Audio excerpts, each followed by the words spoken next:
Entrez, Wiggins.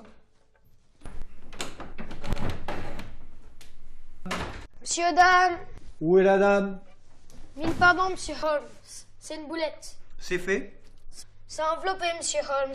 Et ça, c'est quoi? Un sac trouvé pour des caisses entreposées, une centaine de pieds d'embarcadère Smith. Je n'ai pas pu vous les recoquer hier soir. On a tous eu une tourmente à camper les fesses à l'air. Une saleté qu'on a briefée avec le ragoût ne parle pas le fanier. Que même les cabots pouilleux de Whitechapel auraient refilé. Il contient? Des frusques et pas celles d'un pouilleux. Des vêtements de l'Oliver, monsieur. Mille pardons, monsieur Holmes, mais j'ai voulu draguer avec la marmaille du côté de la plage, à la recherche d'indices, et pour y voir par moi-même les ornières de la calèche. Par vous-même. Il était bien dissimulé? Du tout.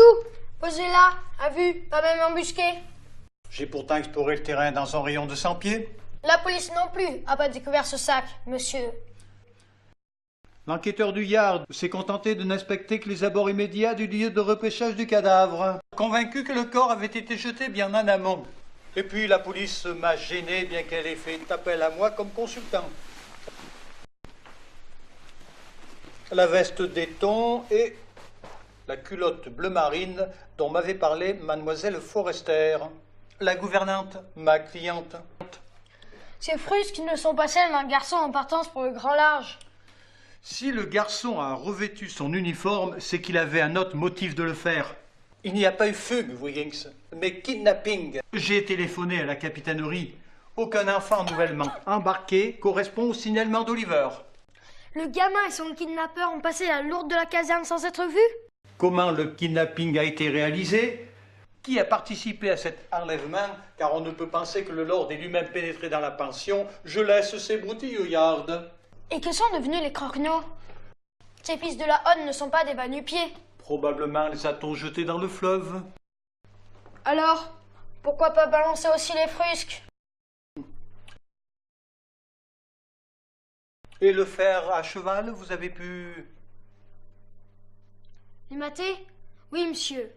L'un des deux canassons du blasonné porte un fer neuf, monsieur. Lequel a remplacé le fer cassé? Je vais me rendre à Scotland Yard. La police n'aura plus qu'à quérir Lord Morgan au 11 Luxembourg Street. Et s'il est blanc? Il y a un mobile et des indices accablants, Wiggins. La corde lui est promise. Je vais attendre une énigme plus à la hauteur de mes compétences. Voilà pour la mission. Nous étions 6 à nous crotter dans les écuries, monsieur. Voilà donc. 1 shilling pour chacun. Plus 3 shillings dissipés de frais de transport, monsieur. Pour notre déplacement jusqu'à l'embarcadère. Ah Le oui, sac, monsieur. le sac. Voici. Merci, monsieur Holmes.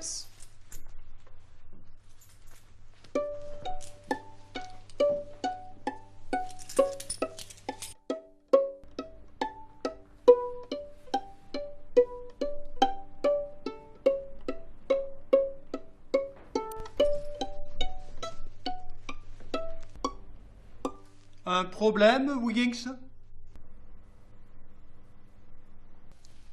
Monsieur Holmes, excusez-moi, Mais je voulais simplement dire que... que... Faut que je vous dégoisse quelque chose, monsieur. Vous avez filé une mauvaise piste. Vous contestez mon analyse. Soit, exposez-moi votre théorie. Mille pardons, monsieur Holmes.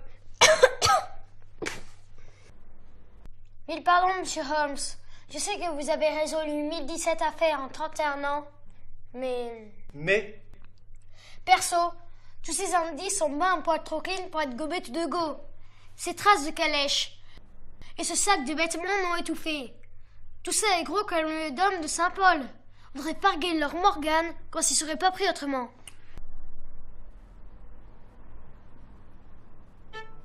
une personne voulant compromettre Lord Morgan aurait concocté une fausse piste.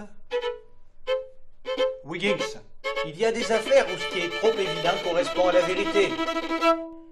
Il y a une affaire qui me cuisine, monsieur Holmes. Le refroidi a été repêché tôt le matin, vous disiez. Entre 6 et 7. L'autre nuit, avec la marmaille, on a pioché dans une cave à charbon. On est sorti de notre corps à coucher quand la pluie a cessé, vers 10 h du mat. Si votre onde mystérieuse a tracé la plage, il a fallu que ce soit après 10 h et non avant. Les traces de roue sont nettes et bien ancrées. Elles y étaient encore hier soir. Les roues ne marquent pas pareil sur un sable en forme de soupe, tandis qu'elles pèsent sur un sable humide et n'y sont pas sabotées. C'est donc après 10 h, bien après la découverte du corps, que votre onde mystérieuse s'est rendue sur les lieux. Le meurtrier avait une raison de revenir sur la scène de son crime. Vous voulez dire pour sucrer des indices? Ou venir récupérer le sac de vêtements.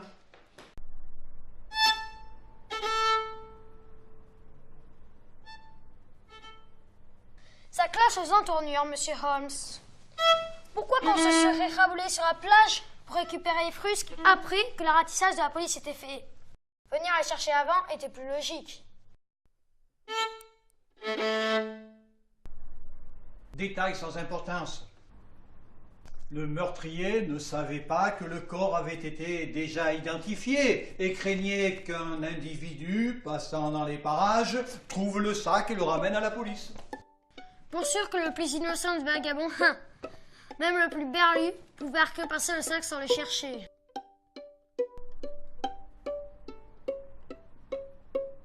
Alors je suis un berlu, Wiggins? Oh, mille pardons, monsieur Holmes. Ce que j'ai causé, c'était pas pour vous. Et si vous n'avez pas vu le sac de fruits de Oliver, c'est qu'il s'y trouvait pas encore, pour sûr. Qui donc l'aurait déposé, quand et pourquoi? Quelqu'un qui voulait convaincre que le basurdi repêché était bien le figure de chez Mercer.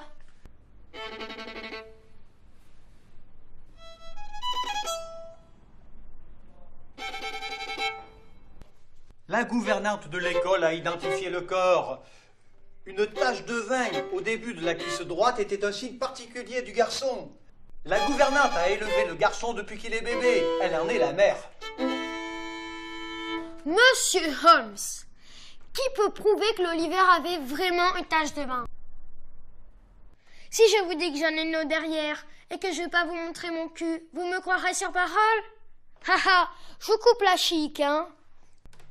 La gouvernante nous aurait donc mystifiés. Ces frusques l'auraient bien en vue, à l'embarcadère Smith. Je dis que c'est de la couleur, monsieur Holmes.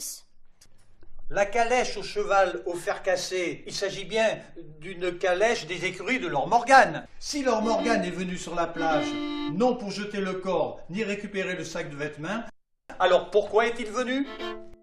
Le blasonnet s'est effectivement rendu sur les lieux, pour sûr, et après 10 h. Pour y faire quoi?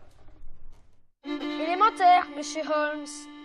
Pour pointer sa pomme à un Rambrock qui lui aurait donné son ancienne poule. Pour le compromettre.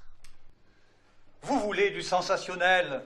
Oubliez donc les élucubrations romanesques dont le docteur Watson a alourdi ses narrations grotesques.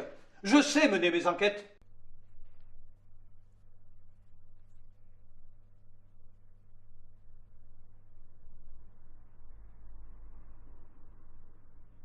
Oui, bien sûr, mais c'est que vous n'êtes plus de la première jeunesse, monsieur. On peut ne plus être de la première jeunesse, mais garder toutes ses facultés mentales, jeune homme. Sauf quand se picouse à la coca. Ça vous décartonne un homme, ça. Mille pardons, monsieur Holmes, mais ce que vous faites, cavler droit sur le face-piste, c'est pas dans le train-train du grand détective d'autrefois. Je veux dire, de celui des bouquins du docteur Watson, quoi. Merci. Ne prenez pas la chèvre, monsieur Holmes. Je ne veux pas vous monter sur le dos. Ce que j'ai jaspiné, c'était que des fois que... C'est bon, Wiggins. Nous nous reverrons lors d'une prochaine affaire. Monsieur mon détective consultant. Gigot, monsieur Holmes.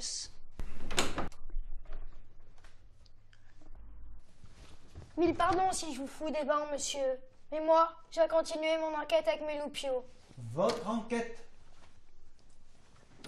Je vais la tracer de mon côté.